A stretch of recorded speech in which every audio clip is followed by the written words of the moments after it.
Muy buenos días a todos. Gracias, Pastor, por la oportunidad que nos ha dado de poder predicar en el día de hoy. La prédica de hoy, el mensaje de hoy, es un poco difícil. Cuando yo lo escogí me pareció que era tremendo y anoche por poco no puedo dormir, pero y lo he cambiado como 6 veces. Yo creo que esta es la versión sexta. Y Maridel me sigue diciendo, tienes que reducirlo, porque ya iba por 2 horas y ¿verdad? Y ella decía que tenía que traerlo por menos de 1 hora.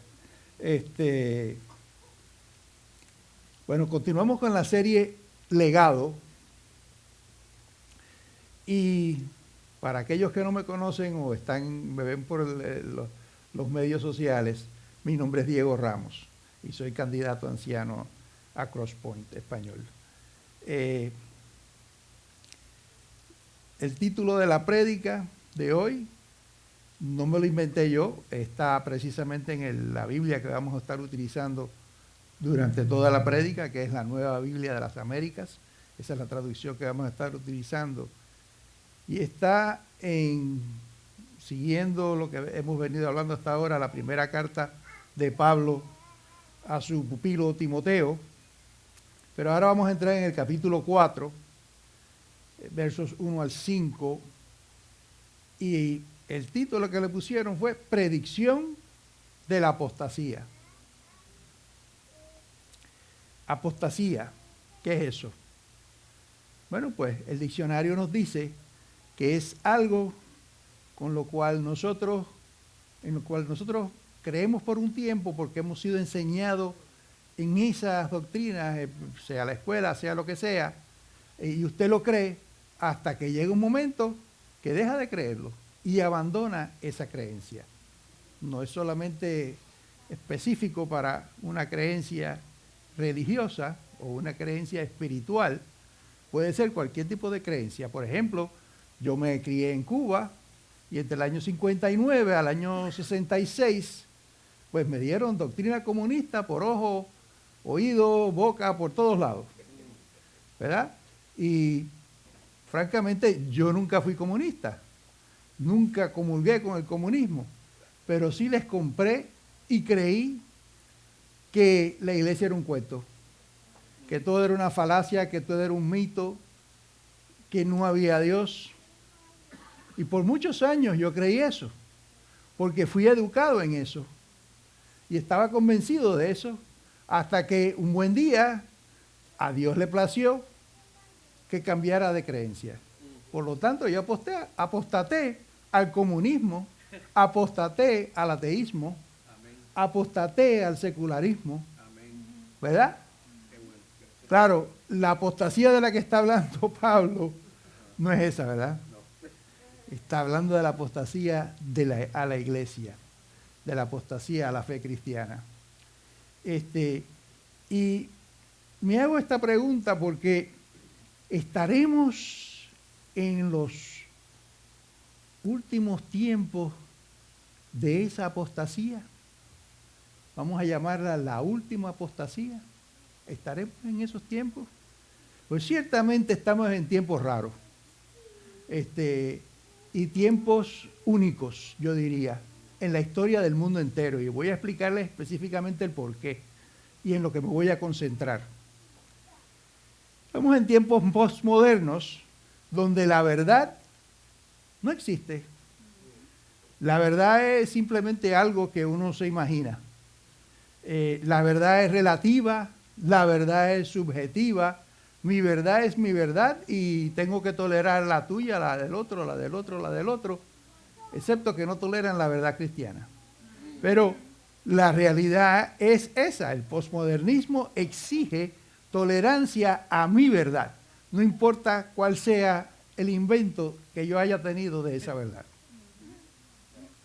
El problema es que con el posmodernismo también hemos caído en el poscristianismo. Y el poscristianismo podríamos definirlo como la etapa en la historia de la iglesia donde la realidad es que la iglesia se ha convertido en minoría. los verdaderos nacidos de nuevo siempre hemos sido minoría, que conste, nunca hemos sido mayoría. Pero ahora somos más minoría que nunca, porque aún los que antes se sentaban con nosotros en la iglesia visible, ya como que no están tanto con nosotros, y son menos. De hecho, se hizo un estudio para todas las ciudades en Estados Unidos, cuáles ciudades eran posmodernas. Orlando es una ciudad postcristiana. Así que les voy a dar este ejemplo para que vean cómo está cambiando el mundo y tan rápido. En el 1996, el presidente Bill Clinton, demócrata, firmó una ley que se llamó la Ley en Defensa del Matrimonio. Y era una ley razonable para los cristianos porque era una ley que defendía el matrimonio heterosexual. Me explico, el matrimonio entre un hombre y una mujer, tal y como dice la Biblia. ¿Qué pasa? Para ese tiempo, para el año 96, ya venían empujes desde Europa, desde los sitios más progresistas en Estados Unidos y otras comunidades, que se legalizara el matrimonio homosexual. Ya Hawái había intentado, habían casos en los tribunales, Massachusetts se veía que iba a cambiar, todo estaba raro, pero sin embargo en Estados Unidos, en la mayoría de los estados, en el año 1996, tener relaciones homosexuales era ilegal, era delito. No es hasta el año 2003 que el Tribunal Supremo de los Estados Unidos cambia esa regla y dice, no, todo lo que un ser humano haga dentro de la intimidad de su hogar, siempre y cuando sea mayor de edad, el Estado no debe meterse en eso. Por lo tanto, si usted quiere tener relaciones homosexuales, muy bueno. Lo que usted quiera hacer en su casa está muy bueno. Y añadieron, pero eso no quiere decir que estemos legalizando el matrimonio homosexual. Y todo el mundo pensó, pues, wow, eso no va a pasar nunca, no va a pasar nunca. Año 2015, ese mismo Tribunal Supremo, ese mismo juez que dijo, no se preocupen que no vamos a legalizar el matrimonio homosexual, es el que escribe para la mayoría 5-4 y dice que el matrimonio homosexual es legal. Y que la ley que había firmado el presidente Clinton, que decía que el matrimonio solamente podía ser entre un hombre y una mujer, esa parte era inconstitucional. Y tan reciente como el 13 de diciembre del año 2022, nuestro presidente Joe Biden, también del Partido Demócrata, firma ahora una ley nueva que se llama la Ley en Respeto al Matrimonio, donde dice y define que el matrimonio es una relación legal entre dos individuos. Y así mismo lo define, two individuals. O sea, hombre y hombre se pueden casar, mujer y mujer se pueden casar, mujer y hombre se pueden casar. Todo eso ahora es legal. O sea, en menos de 26 años, en un espacio menor de una generación bíblica, la generación bíblica son 40 años, el mundo se ha virado al revés. O sea, el cambio ha sido drástico, dramático. Increíble que hayan iglesias hoy que dicen ser cristianas, pero que permiten el matrimonio homosexual, que permiten pastores homosexuales, y donde se predica que eso está bien, que donde dice la Biblia lo que dice, no, eso no es lo que dice. Así que hoy les voy a hablar, porque están apostatando, les voy a hablar de la apostasía de la que habla Pablo, y les voy a hablar de la apostasía, toda la apostasía, desde la primera vez que la palabra aparece en la Biblia. Pero antes de eso vamos a leer la palabra que dijo Pablo, ¿verdad? Y vamos a leer a la lectura de la palabra. Primera de Timoteo, para aquellos que no la tengan, capítulo 4, versos 1 al 5. Yo estoy leyendo de la Nueva Biblia de las Américas. El Espíritu dice claramente que en los últimos tiempos algunos se apartarán de la fe, prestando atención a espíritus engañadores y a doctrinas demoníacas, doctrinas de demonios, mediante la hipocresía de mentirosos que tienen cauterizada la conciencia. ¡Wow! Esos prohibirán casarse y mandarán a abstenerse de algunos alimentos que Dios los ha creado para que con acción de gracias participen de ellos los que creen y que han conocido la verdad. Porque todo lo que creado por Dios es bueno y nada se debe rechazar si se recibe con acción de gracia, porque es santificado mediante la palabra de Dios y la oración. Gracias, Señor. Una breve oración nada más, Señor. Padre nuestro que estás en el cielo, escucha a este siervo que no vale absolutamente nada y no sabe nada. Lo único que nosotros sabemos, Señor, es que podemos confiar en ti y que tú nos dices lo que tenemos que decir en situaciones como esta. Y te lo pedimos, Señor. Danos palabra tuya para que ellos escuchen, aprendan y la aprendan a vivir, Señor. Y aprendan a entender lo que es esta apostasía, Señor. Te lo pedimos en el nombre de Jesús. Amén y amén. Marideli, te pido de favor que me des 45 minutos. No lo prendas porque es 45 minutos desde ahora. ¿Qué dice la Biblia, la traducción que yo uso, no? Mire, la palabra apostasía aparece en la Nueva Biblia de las Américas 13 veces. 13 veces. 10 en el Antiguo Testamento y 3 en el Nuevo Testamento. Una de las veces es lo que acabamos de leer, predicción de la apostasía. Y esa es la última vez que aparece. Ahora bien, lo curioso es cómo esto se desarrolla, y a mí me encanta cuando lo encontré, cuando lo vi, gracias a Bible Gateway, que pude encontrar todos estos datos. La gran diferencia que hay, porque hay apostasía señalada en el título del pasaje, que todos sabemos que ese título pues no viene con el texto original. El texto original no tenía título. Esto es algo que le añade el traductor. Por lo tanto, podemos decir que no es inspirado por Dios, ¿verdad? Es una persona que lee y dice, caramba, esto es lo que yo creo que dice, y pone su título para que, ¿verdad?, las personas que lo lean, pues, crean que eso es, ¿verdad? Ahora bien, en muchas ocasiones de lo que acabo de decir, de 13 veces que aparece, la mayoría son en títulos, pero hay en texto, así que yo quiero que vean también lo que dice el texto. Y la primera vez que aparece apostasía es precisamente en un título que dice Apostasía de Israel. Y lo encontramos en el capítulo 2 del libro de los Jueces. Hace ya de eso como 3.500, 3.600 años atrás. O menos, 3.400 años atrás.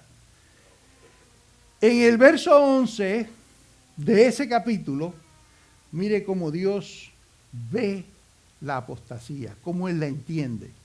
Y dice, los israelitas hicieron lo malo ante los ojos del Señor. O sea, que hacer lo malo ante los ojos del Señor es apostatar, es apostasía. Y añade la palabra, y sirvieron a los Baales. Los Baales eran los dioses de fertilidad de los cananeos, precisamente de la tierra prometida. Y los israelitas habían sido instruidos por el mismísimo Dios a través de Moisés cuando le dieron la ley de que no podían adorar solamente a un solo Dios. Solamente a Dios podían adorar. Los otros dioses no podían adorarlos. No podían servirlos, porque servir, adorar, básicamente es lo mismo. Y ellos estaban haciendo precisamente todo lo contrario de lo que Dios les estaba diciendo. Por eso es que el título dice apostasía de Israel. Y la realidad es que Israel se pasó apostatando. Pero no miremos mal a Israel, porque nosotros apostatamos todo el tiempo también. No, cuidado con eso, no nos creamos que eso es algo especial. La segunda vez en el Antiguo Testamento aparece en otro título, y ese título dice apostasía de Salomón. Dice otras cosas más, pero entre las principales de hoy es apostasía de Salomón. Y está en el libro de Primera de Reyes, capítulo 11. Todo el capítulo 11 de Reyes, del primer libro de Reyes, tiene que ver con las apostasías de Salomón. Y son bastantes. El capítulo es largo y continúa en el próximo. Pero lo principal, lo que quiero es que llamar la atención es al verso número 1, que dice: pero el rey Salomón, además de la hija de Faraón, amó a muchas mujeres extranjeras. ¿Dónde está la apostasía ahí? Varias. En primer lugar, tenemos que recordar que Salomón se enamoró de una israelita, una sulaimita. Está en el libro Cantar de los Cantares. Todo el que haya ido a un seminario de retiros de matrimonio ha oído hablar de ese libro. Porque es el libro donde los enamorados pues se enamoran y se dicen cosas bonitas, ¿verdad? Y muy apasionado el libro y un lenguaje bien florido, bien bonito para aquellos tiempos, ¿verdad? Yo no creo que a ninguna mujer le gustaría escuchar lo que decía Salomón de la sulaimita. Pero eso no viene al caso. Lo importante es que él se casa con una israelita y ahora resulta que por razones políticas está casado con la hija del faraón. Nada más y nada menos que con la hija del imperio que había esclavizado a Israel por 400 años y del cual Dios los había sacado con poderosas señales y los había librado de la esclavitud y los había llevado a la tierra prometida. Y ahora está Salomón apostatando con la hija del faraón. Pero ahí no se quedó Salomón. Salomón era un carácter. Salomón hizo más allá de eso, porque amó a muchas mujeres y no solo rompió el mandamiento de Génesis que dice: el hombre dejará a su mujer, dejará a su familia, a su padre y a su madre, y se unirá a su mujer, y harán una sola carne por el resto de sus vidas, ¿verdad? O sea, matrimonio es entre un hombre y una mujer, nada más, en sagrada unidad, fidelidad total por el resto de la vida de uno de ellos, hasta que Dios se lleve a uno de ellos en la muerte, ¿verdad? Pero Salomón se olvidó de todas esas cosas. Y de hecho, se casó 700 veces. Según la misma Biblia, en este mismo capítulo, si ustedes lo leen mejor que una novela. Les recomiendo que lo lean. 700 esposas, 300 concubinas. ¿Qué tiempo tenía? Yo no sé, pero el hombre era un genio. Y encima de eso, extranjeras. ¿Y por qué Dios les dijo al pueblo que discriminaran contra las extranjeras? Miren, no es que Dios discrimine. Es que Dios sabía que cuando usted se casa con una mujer cananea, ellas creen en otros dioses. Y por alguna razón las mujeres tienen más poder que los hombres para convencer en cuanto a las cuestiones espirituales. Ay, Señor. Fíjense, usted ve una pareja que se casa dispareja como Maridel y yo. Ella es espiritual, yo no era espiritual. Ella me lleva a mí a ser espiritual. Pero al revés, Yo creo que es más difícil. Un hombre espiritual se casa con una mujer cananea, filistea. Ups. Ajá. Eso es difícil. Yo felicito a algunas personas que hay aquí. ¿Verdad? No vamos a decir quién es, ¿verdad? Pero vamos a mirarlo. Como dice, es importante que el hombre y la mujer no se unan en yugo desigual. Y Salomón lo hizo. Salomón apostató. Salomón violó la ley del matrimonio de Dios. No voy a cubrir a Jeremías, ni voy a cubrir, porque esa es la tercera, porque si no perdemos mucho tiempo, no quiero entrar en eso. Pero sí quiero entrar en el capítulo 37 de Ezequiel. Porque en Jeremías se pasa diciendo, el pueblo apostató, el pueblo eso, y lo dice así mismo en la Biblia. Dice, apostató y los condenaré por eso. Apostató y voy a llevar al león para que se lo lleven. El león era Babilonia y se los llevaron así, ciertamente se los llevaron de Jerusalén. Pero lo importante es que la última apostasía en el libro de Jeremías es Jeremías orando, diciéndole, ay Señor, mira todas las apostasías que este pueblo ha hecho, que hemos hecho, porque él se une a eso, a pesar de que él no está pecando, él se une con el pueblo, ¿verdad? Se hace partícipe y dice, hemos pecado contra ti, ten misericordia de nosotros. Y en el capítulo 37 Dios contesta, verso 22, y dice, contestando esa oración, dice, los salvaré de su apostasía pecaminosa. O sea que Dios perdona a los apóstatas. Siempre y cuando, ¿verdad?, se arrepientan y abandonen esa apostasía. O sea, no pueden mantenerla. Las próximas 2 veces que aparece, y deberían haber sido antes, lo que pasa es que la Biblia no está escrita cronológicamente, es en el libro del profeta Oseas.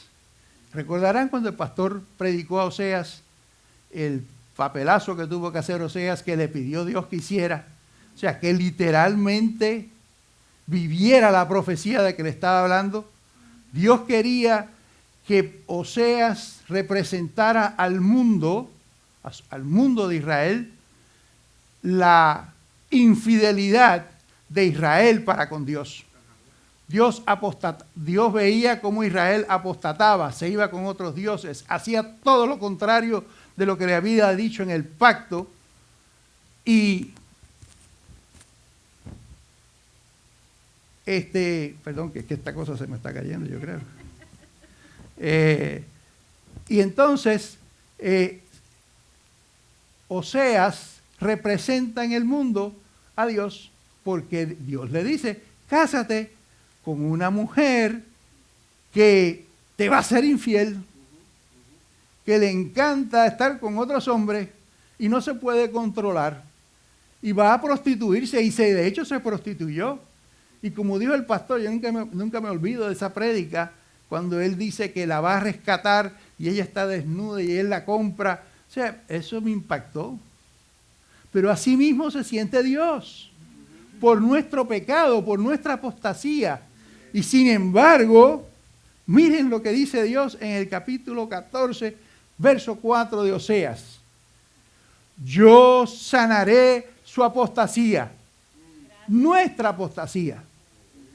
Mira, porque es celoso por lo que está pasando, por lo que estamos haciendo. Dice, mi ira se apartará de ellos. Gracias, Señor. Sí, Señor. Sí, Señor. Ahora, ¿qué sabemos que pasó? Porque lo sabemos.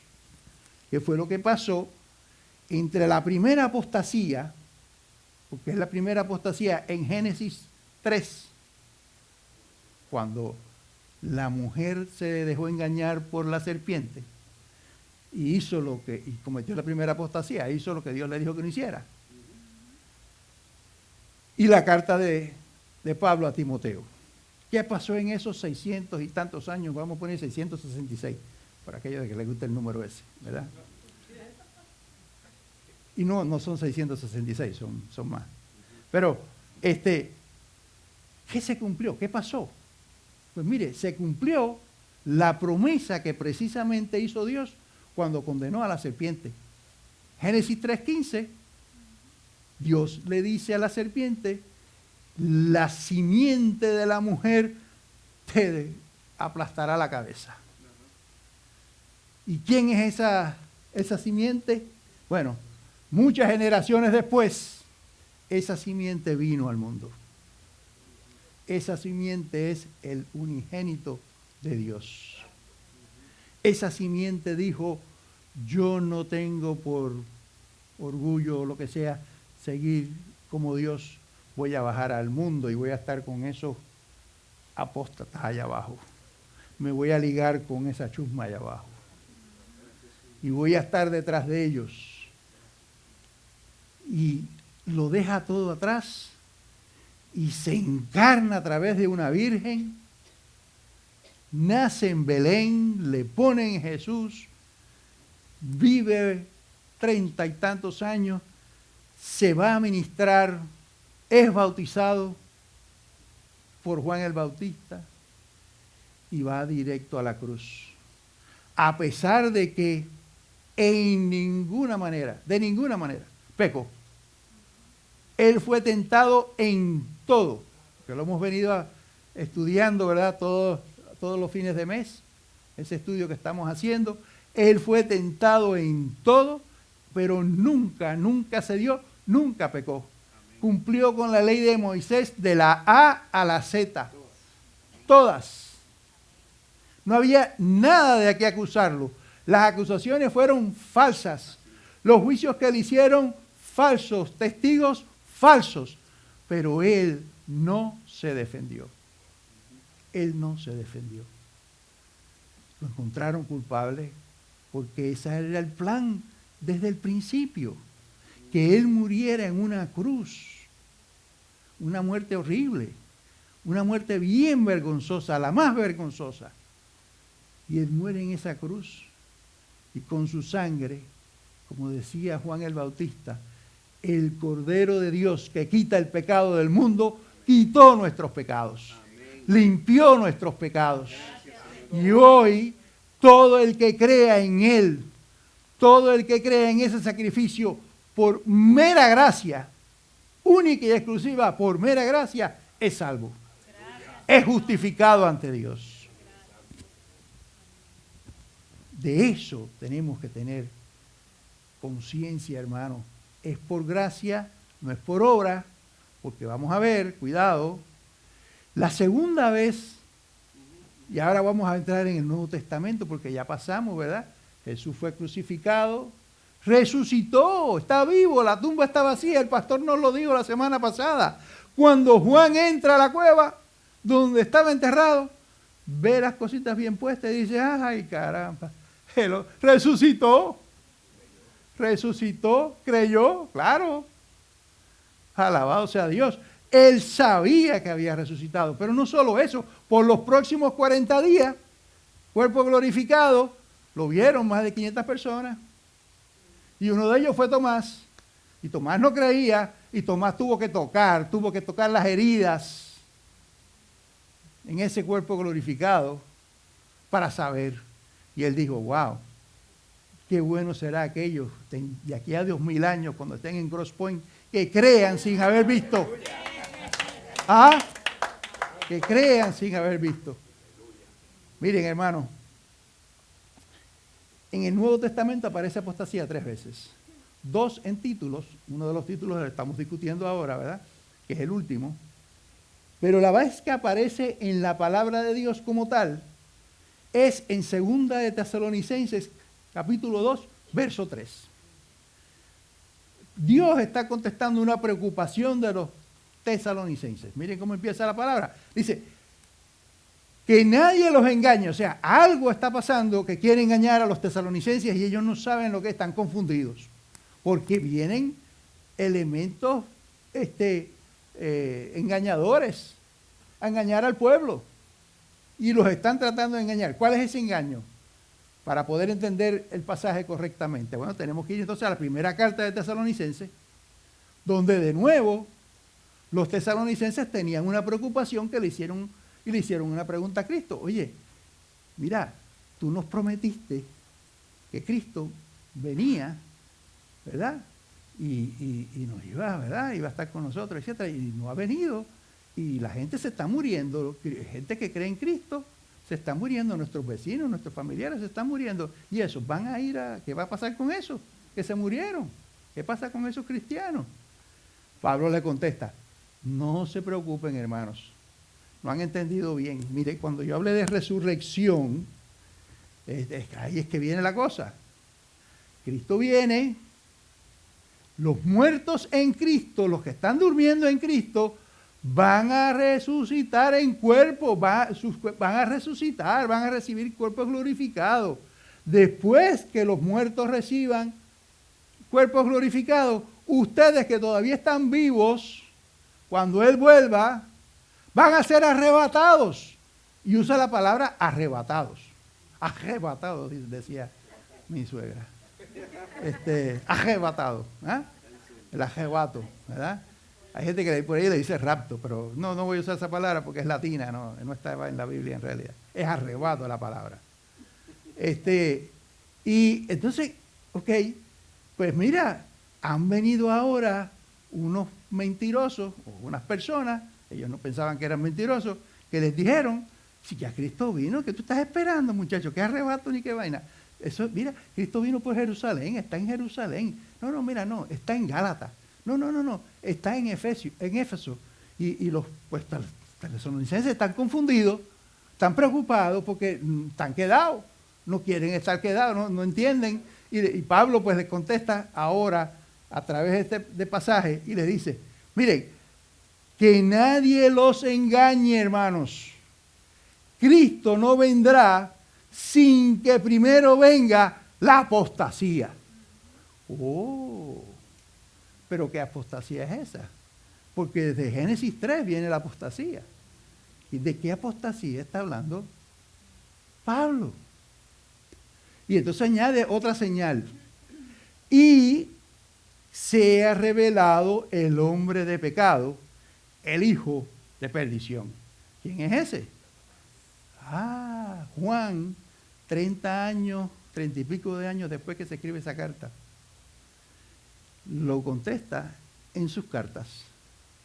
En sus cartas, Juan nos dice que ese hijo de pecado es nada más y nada menos que el anticristo.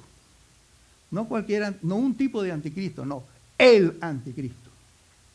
El último, el que viene, que menciona en Apocalipsis y en otros sitios.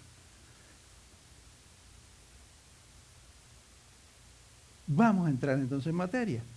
Lo que está diciendo Pablo. Pablo le está diciendo a Timoteo, en cuanto a esta predicción de la apostasía, que yo llamo la última apostasía, y esto es interpretación de Diego. Diego habla hoy, ¿no? La última apostasía. No se confundan, eso no lo dice la Biblia, eso lo estoy diciendo yo. La última apostasía. Dice, el Espíritu Santo, ¿verdad? Claramente, no hay confusión, claramente dice que en los últimos tiempos, y hay que averiguar cuáles son esos últimos tiempos porque Jesús también nos dice eso, algunos se apartarán de la fe, o sea, van a apostatar, prestando atención a espíritus engañadores y a doctrinas de demonios. ¿Ok? Pues vamos a ver esos últimos tiempos, ¿cuáles son? Pues Jesús nos da la respuesta.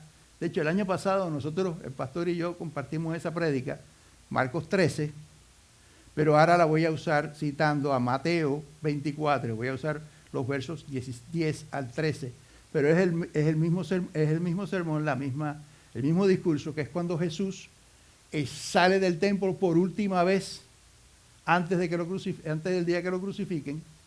Creo que fue martes por la noche, y él sale, y claro, va para casa de Lázaro, que era donde ellos se quedaban, y todo su séquito pues baja la loma de Jerusalén, sube la próxima loma, y la próxima loma es el Monte de los Olivos. Y en ese Monte de los Olivos, ellos se quedan, miran para el templo y dicen, ay, mira qué chévere el templo. Y entonces Jesús les empieza a decir, mire, ese templo no le queda mucho, se va a caer piedra sobre piedra. Y entonces Él le habla de los últimos tiempos y les dice lo siguiente, muchos se apartarán de la fe. Entonces, en esos últimos tiempos, muchos se van a apartar de la fe. Hermano, lo único que hay que ver es lo que está pasando. Digo, no vea mucho Fox ni mucho la televisión, ¿verdad? Pero si usted mira la televisión, va a ver muchas cosas que están pasando en el mundo extrañas. Mucha gente está apostatando, pero por muchos sitios. Es verdad que tenemos mucha gente creciendo en sitios claves en este momento. La iglesia está creciendo increíblemente en África, creciendo increíblemente en el Medio Oriente, en Irán, of all places. O sea, en China, en la India, pero está también siendo perseguidísima en esos sitios. Nosotros nos creemos que aquí tenemos persecución. No. Hay que ir allá. Allá te cortan la cabeza, allá te queman, allá te hacen barbaridades, ¿verdad? Acá todavía es meramente, te gritan y te dicen cosas. Tú sabes, se mofan de ti y ese tipo de cosas. Y te botan del trabajo. Oh, cuidado. Acabo de ver que acaban de votar a alguien aquí creo que fue en Orlando. Votaron a alguien por decir algo en su email, ponía un cartelito que decía Juan 3:16 como parte de su firma. Y del trabajo, porque es un trabajo educativo, y la votaron. La votaron. Porque supuestamente eso no era lo que proponía el Departamento de Educación. Creo que es en Orlando, puede ser que sea en otro sitio, puede que me esté equivocando. Pero está pasando, hermano, estas cosas están pasando. Ahora, sabemos entonces, ¿verdad? Todas estas cosas están sucediendo. Se levantarán muchos falsos profetas en ese tiempo. Y lo estamos viendo. Seminarios cristianos que dicen cosas que no deben decir. Denominaciones completas que se han ido con el bando de la bandera del arcoíris y que nos quitaron el arcoíris, by the way, porque el arcoíris era de nosotros. Esas cosas están pasando. No podemos negar esas cosas. Es una realidad. Y debido al aumento de la iniquidad, el amor de muchos se enfriará. ¿Cierto o falso? Yo nada más se lo dejo a ustedes. Pero miren, después del COVID, uno pensaría que las iglesias se llenarían. Una pandemia es una señal. Pues caramba, hay que estar en la iglesia porque, ¿verdad? Viene el arrebato, no viene el arrebato. Lo que venga, viene pronto. Vamos a ir a la iglesia, ¿verdad? No, la gente ha dejado de ir a la iglesia. Las iglesias están cerrando en Estados Unidos y en Europa ni hablar. Es un desierto. Europa, que era la cuna del protestantismo, Alemania es un desierto. Los que eran países comunistas, Checoslovaquia, eso da pena ir allí. Los países nórdicos también, o sea, ya no, una locura. Pero es que también las iglesias de esos países ya abrazan esta apostasía del matrimonio homosexual. ¿Ok? Es parte de la norma. ¿Quiénes son esos espíritus engañadores? De nuevo, Juan contesta esa pregunta en la primera carta, el capítulo 4, y lo voy a estar diciendo, resumiendo a la manera de Diego. En la iglesia visible, porque hay dos iglesias, hermanos. Quiero que entiendan bien esto. Esto es bien importante que lo entiendan. Está la iglesia visible, que es el edificio donde la gente se reúne los domingos, o el día que sea, ¿verdad? Pero esa es la iglesia visible. Viene gente, mucha gente, poca gente, no importa. Pues vamos a hablar, no quisiera hablar de nombres de pastores, pero vamos a hablar de una de esas mega iglesias que se reúnen 50,000 personas a la vez en un estadio, ¿verdad? Y una iglesia que se reúne todos los domingos en ese estadio, 50,000 personas a la vez, ¿verdad? Esa es la iglesia visible, es lo que vemos. Pero hay una iglesia invisible. ¿No lo sabían? ¿No sabían que hay una iglesia invisible? ¿Saben cuál es esa iglesia invisible? La iglesia invisible es realmente la iglesia de Cristo, el cuerpo de Cristo. Porque esos son los nacidos de nuevo. Esos son los que de verdad son cristianos. Porque son los que tienen el Espíritu Santo. Son los que están sellados por el Espíritu Santo para salvación. ¿Ve? Pero de esos son la minoría. Y no estoy hablando de Cross Point, estoy hablando de la iglesia en general. ¿Ok? Lo que vemos no es necesariamente lo que no se ve. Así que esos engañadores son los que están en la iglesia visible, porque están en la iglesia. No se confundan, no son gente de afuera de la iglesia. Están en la iglesia, son parte de la iglesia, pero no son de Dios. No son de Dios. No oyen la palabra de Dios. No conocen la palabra de Dios, porque si la conocieran no dirían los disparates que dicen. No viven la palabra de Dios, la verdad de Dios. Enseñan doctrinas diabólicas. Enseñan doctrinas diabólicas. Enseñan que el matrimonio homosexual es perfectamente válido ante Dios. Y eso es doctrina diabólica, hermanos. ¿Cuáles son esas doctrinas diabólicas de esos espíritus engañadores? Santiago es la mejor respuesta que he encontrado para eso. Porque es sabiduría que no viene de sabiduría de lo alto. No es sabiduría que viene de Dios. No es sabiduría que está en la Biblia. Esas doctrinas diabólicas son doctrinas de sabiduría terrenal, de sabiduría mundana, secular. Está inspirada por nuestra naturaleza pecaminosa. Está instigada por el enemigo de Dios, por la serpiente en el jardín del Edén, Satanás. Doctrinas seculares contrarias, 100% opuestas a la palabra de Dios. Lo que vimos ahorita, la ley del 1996 defendiendo el matrimonio bíblico, la ley del 2022 negando el matrimonio bíblico y permitiendo una apostasía.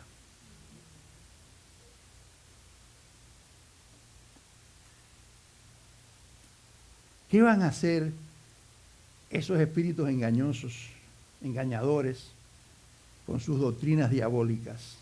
Bueno, Pablo dice en esa carta, le dice a Timoteo, en el verso 3, y voy a empezar por la segunda parte, dice, mandarán a abstenerse de algunos alimentos. ¿Adiós? Vamos a pensar eso otra vez. Mandarán a abstenerse de algunos alimentos. Mire, desde que Pablo salió de misionero por todo el mundo gentil de su época y empezó a plantar iglesias por todos sitios que él iba, desde entonces, cuando él se iba de una iglesia que él acababa de plantar, venían otros judíos diciendo que eran cristianos y venían a judaizar a la gente. Decían, no, eso que les dijo Pablo, no, ustedes tienen que comer kosher, tienen que circuncidarse, tienen que seguir las fiestas que dice el Antiguo Testamento, o sea, la ley de Moisés, porque si ustedes no están con la ley de Moisés, ustedes no van a ser salvos. O sea, que desde entonces ya estaban diciendo a la gente, no comas lechón asado, no comas morcilla, no comas langosta, ni camarones. Esas cosas están prohibidas por la ley. Esas son comidas impuras. Eso no te lleva al cielo. Tú comes eso, no vas al cielo. Hermano, hay gente que no come morcilla porque creen que no van para el cielo. Hello. Se creen eso. Porque hay gente que les está diciendo eso. Y eso es doctrina diabólica. Es falsa. Miren lo que dice Pablo. En ahí mismo dice, todos los alimentos Dios los creó. Y si Dios los creó, es bueno. ¿Para qué los creó? Uno los recibe con acción de gracia, ¿verdad? Para que uno participe de ellos y de gracia por ellos. O sea, no debemos caer en eso, porque estamos hablando ahora de obras. Tenemos que recordar lo que dijimos hace un ratito. Estamos salvos por gracia, no por obras. Hello, no podemos olvidar ese dato clave. La que nos trae ahora, y es la principal que estamos hablando, prohibirán casarse. Desde los tiempos de Pablo, había un grupo de judíos, que se conocían como los esenios, que ellos se creían más santos que los demás judíos. Eran bien santurrones. Y llegaron al punto de ser tan santurrones que no, pues proponían el celibato como parte de su adoración a Jehová. Y si usted no hacía eso, pues usted era más santo que ellos. ¿Ves? Y esa idea de sacrificarse para estar más cerquita del cielo, pues con el tiempo, ¿verdad? Cuando el cristianismo dejó de ser una iglesia perseguida porque Constantino se convierte y se vuelve cristiano, y entonces dice, pero ahora la iglesia va a ser la iglesia del Imperio Romano. La iglesia imperial, ¿no? La iglesia protegida por el imperio. Desde ese momento en adelante, pues se acabó la persecución, ya no hay sufrimiento, porque pues nosotros somos los que estamos en el guiso. Pero alguien vino y dijo, no, pero yo quiero ser monje, yo me voy a apartar de todo, no me voy a casar, no voy a hacer. Y después vinieron las monjas, y eventualmente vinieron los curas, pero esos fueron distintos. Los curas fue porque estaban robando a las dos manos, y entonces para que no robaran a las dos manos, pues impusieron el celibato a los curas que estaban en las iglesias. Hoy en día, hermano, todo lo que trastoque el principio, la razón de ser del matrimonio, va en contra de la ley del matrimonio de Dios. Mire, esto del matrimonio homosexual no es pura casualidad. Esto es obra del mismísimo infierno. No cabe la menor duda de eso. La intención de Dios, el propósito de Dios para el matrimonio, ¿cuál fue? Él crea un hombre, crea una mujer, pero crea un mundo enorme. Y le dice a Adán, sojúzgalo. Yo solo, no te preocupes, para eso te di la mujer. Para que procrees y lo llenes de gente que sojuzgue en este lugar, ¿verdad? Y todos sigan mis marching orders, o sea, las órdenes que yo les he dado, el principio que yo les he dado, síganlo. Lo que pasa es que Adán y Eva pues fallaron, pero la maquinita de reproducción siguió reproduciendo, y por eso tenemos ciudades, tenemos países, tenemos un mundo lleno de gente. Bueno, al extremo que hace 100 y pico de años a alguien se le ocurrió decir que habíamos demasiado y que teníamos que parar eso de alguna manera. Y hay una gente que de verdad quieren parar eso. Llamamos los maltusianos. Porque el mundo está lleno de gente. No están pensando, ¿por qué no le oran a Dios para ver si Dios nos da sabiduría para darle más comida a la gente? Para hacer algo, ¿verdad? Más. No. Hay que acabar con la gente. Y entonces viene el aborto. Y todas estas doctrinas, el aborto, va en contra precisamente de este principio de Dios. No solo va en contra de la vida, sino que va en contra del principio de procreación. La razón de ser del matrimonio. Y la homosexualidad, ¿cuándo usted ha visto que un hombre y un hombre puedan tener un hijo? Solamente en la televisión que dicen, yo soy hombre y puedo parir. Hello. Es una locura. ¿Qué hombre puede parir? Pero entonces viene una mujer, se cambia a hombre y dice, yo puedo parir. Pues claro, tú no eres hombre, tú eres mujer, pero dice que eres hombre. ¡Qué locura! Es una locura. Mire, hay uno en la televisión, me perdonan, pero hay uno en la televisión que se ha transformado para mujer. Pero entonces, no es porque le gustan los hombres, no, a él le gustan las mujeres. Sí, ¿cómo uno puede explicar esta? Es una locura. Es una locura. O sea, los ha llevado, como dice Pablo en Romanos, una tergiversación total. La mente se ha reprobado tanto, que aquí estamos llegando. ¿Es o no es la última apostasía? Ciertamente es la última hora, ¿no? Yo no sé cuánto tiempo más tenemos, pastor, no sé cuánto tiempo más tenemos para el arrebato. ¿Verdad? Pero eso es lo que hay. Miren lo que dice la palabra. Oh, wow. Ve, ahora que yo venía la parte buena, pastor. 15 minutos más. Bueno, pues 15 minutos más. Ya lo dijo el pueblo. Lo dijo el pueblo. Crosspoint no es una iglesia separada de las otras iglesias del mundo. Como parte de esta apostasía que estamos viendo en los últimos tiempos, de estos últimos tiempos, las iglesias han tenido que cambiar sus artículos de fe. Porque le han añadido a sus artículos de fe un artículo de fe que dice lo siguiente, y Crosspoint lo tiene, artículo 9, sección 9.4. Declaración sobre el matrimonio y la sexualidad. Dice así, y es mi traducción, ¿verdad?, limitada. La Biblia define el matrimonio como la unión de un hombre y una mujer, en sagrada fidelidad hasta que la muerte los separe. Solo Dios tiene la máxima autoridad para definir el matrimonio. Génesis 2:24, Mateo 19, 1 al 1, Marcos 10, 1 al 12. Cualquier actividad sexual fuera del matrimonio entre un hombre y una mujer está expresamente prohibida por Dios.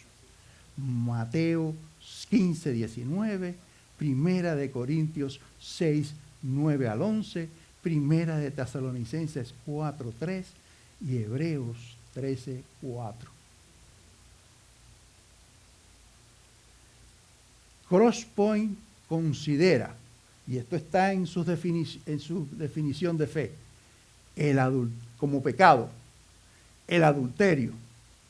No se confundan, el adulterio, escuchen bien, la fornicación, eso es tener sexo fuera del matrimonio, personas que no son casadas, el comportamiento homosexual, la conducta bisexual, la bestialidad, el incesto, la pornografía e incluso la intención lujuriosa.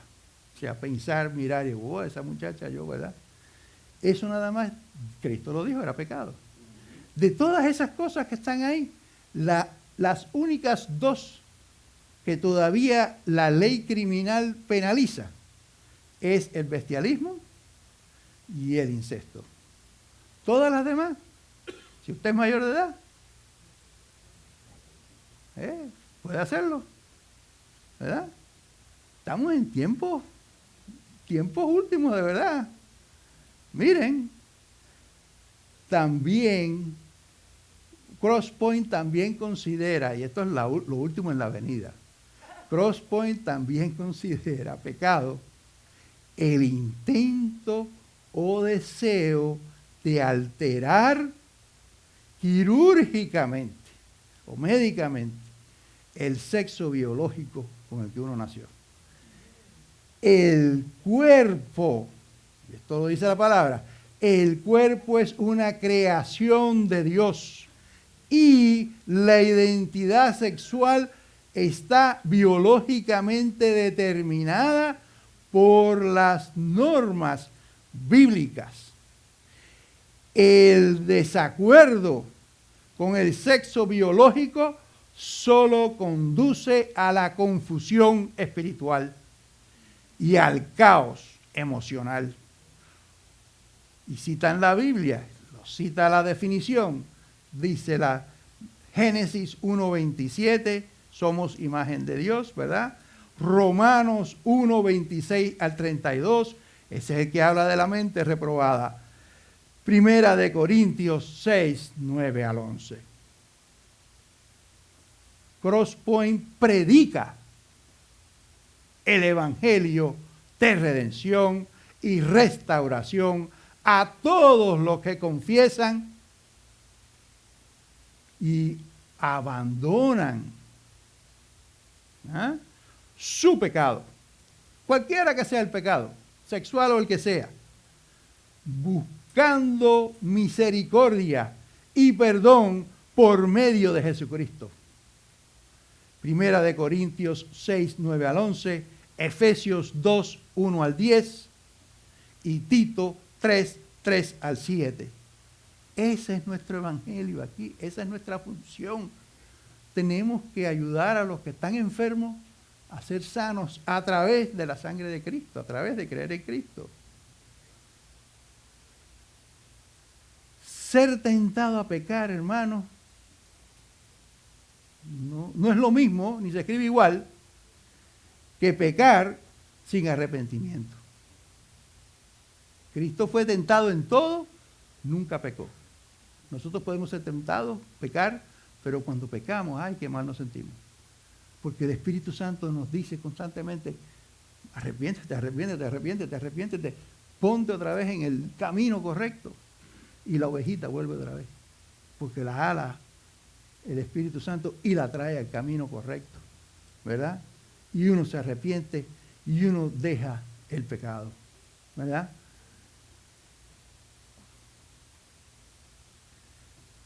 Esta declaración de fe expresamente prohíbe, porque hay que tener cuidado, hermanos.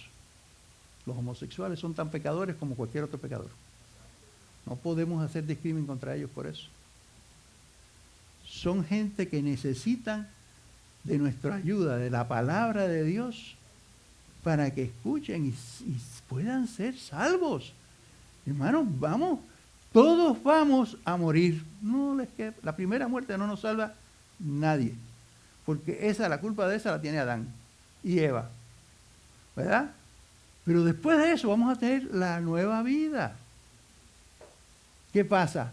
Los que no son de Dios, los que no creen en Cristo, los que no son salvos, van a tener una segunda muerte y van de cabeza al precipicio del fuego eterno. Van al infierno. Y nuestra labor, si de verdad creemos en esto, es que tenemos que predicarlo a cuanta gente haya por ahí. A todo el mundo. A todo el mundo. Y si esta es una ciudad, como dijimos ahorita, postcristiana, quiere decir que tenemos un campo misionero aquí enorme. Porque ellos son los más. Y nosotros tenemos que tratar de ayudarlos con amor. Mire, si ellos no quieren, pues tremendo. Nosotros pues aceptamos. Se burlan de nosotros, pues tremendo. Nos critican, nos persiguen. Mire, el propósito es precisamente criminalizar que yo no pueda decir nada de lo que estoy diciendo hoy. Eso está pasando ya hoy mismo en Canadá, ahí al lado. En Europa. ¿Ustedes creen que no viene para acá? Cuando cambien el Supremo. Y eso está por pasar. Eso está por pasar. Nos van a meter en la cárcel, hermanos, por decir estas cosas, por predicar la palabra de Dios. A menos que, ¿verdad?, el arrebato venga antes. Ay, Señor. Por eso Pablo le remachó a Timoteo. Todo lo creado por Dios es bueno. El matrimonio heterosexual es bueno y es lo que Dios quiere para nosotros. Porque es santificado mediante la palabra de Dios. Hermanos, ¿cómo responder a este mensaje? ¿Cómo responder a este concepto de la apostasía? ¿Cómo responder a lo que está sucediendo en el mundo? La apostasía es una señal que Cristo está por volver. Hoy. Puede ser hoy. Así que póngase para su número. Puede ser hoy. Tenemos que estar alertas para identificar a los líderes falsos que vienen con enseñanzas falsas, enseñanzas diabólicas. Y tenemos que rechazar esas enseñanzas diabólicas. Tenemos que estar enchufados a Cristo. Por eso lo que quiero decir es que tenemos que estar sometidos a su voluntad plasmada en su palabra para ser santificados a toda hora. A toda hora. Tenemos que ser luz a un mundo perdido por cuenta de la oscuridad del pecado que los lleva a la segunda muerte. Nuestra luz es la verdad. Cristo es esa verdad. Compártanla, hermanos, compártanla. Con amor, pero sin temor. ¿Me permite una pequeña oración, pastor? Gracias, Señor. Los músicos pueden venir arriba. Señor, te damos gracias por esta palabra, Señor. Te damos gracias porque nos permitiste, Señor, traerla a este pueblo, Señor. Y este pueblo ha escuchado, Señor. Ponla en sus corazones y anímalos, Señor. Quítales todo temor, Señor, para que la lleven a todo lugar, Señor. A toda persona, Señor. Sobre todo a nuestros amigos, a nuestros vecinos de las comunidades, Señor, LGBTQ. Ellos necesitan de ti, Señor, tanto como yo necesito de ti, Señor. No hay salvación sin Cristo, Señor. Ayúdalos a venir a ti, Señor. Ayúdanos a traerlos, Señor. A que este sea un lugar donde ellos se sientan cómodos, Señor, para que puedan escuchar tu palabra, Señor. Y puedan ser traídos a ti, Señor, a través de tu Espíritu Santo, Señor. Bendícenos, Señor. Bendícele, Señor. Bendice esta comunidad, Señor. Ayúdanos a apuntar a Cristo, Señor. En el nombre poderoso de Jesús te pedimos estas cosas. Y aquellos que hayan escuchado que todavía no se hayan convertido, acéptenlo. Él está tocando a tu puerta. Hoy es el día de conversión. Hoy dile, creo en ti, Señor. Creo que tú eres el único Salvador, Señor. Ven a ti. Vengo a ti, Señor. Me arrepiento de mis pecados y los abandono, Señor. Y te abrazo, Señor. Te abrazo como un padre, Señor. Bendícenos, Señor. Gracias, Señor. Gracias, pastor. En el nombre de Jesús. Amén.